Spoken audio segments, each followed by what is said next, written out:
rates of change in exponentials, well, the reason it was important we know how to differentiate exponentials is because the exponential function appears a lot in growth and decay questions. Is the most classic one I can think of, but a lot of rates of change questions.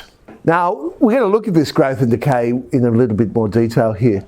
And the basic assumptions, this is a very basic model we're starting off with. It simply says this, that growth and decay is proportional to the population. Makes sense. More people you've got, more people are going to be born, more people are going to die. Fewer people you've got, fewer people are going to be born, fewer people are going to die. So what we know is the rate of change of the population will equal some constant times that population. Later on, we'll see how we can solve this, but at this stage we don't need to know.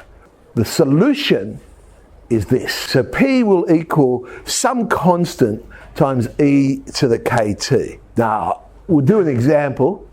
Here we go, it comes from the 2015 HSC. The amount of caffeine in the human body decreases according to this differential equation. C is in milligrams, T's time in hours. So at this stage, what they would ask us to do is to actually show it's a solution. So we don't actually have to solve the equation. We simply have to show that, hey, this is going to work. So all right, C is equal to AE to the minus 0.14T. And what we saw yesterday is when we differentiate an exponential, we just differentiate the power and put that out the front. So differentiate negative 0.14T, we get negative 0.14.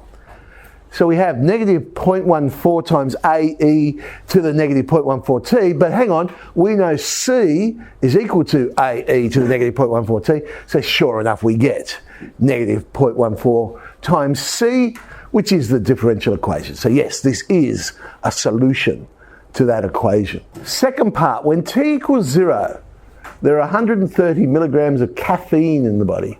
Find the value of A. So when T equals 0, C equals 130, well, it's now going to be AE to the power of 0.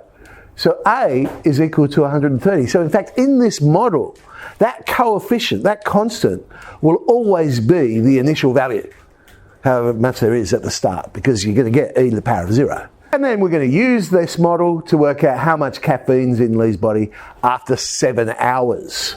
So it's simply a substitution question now.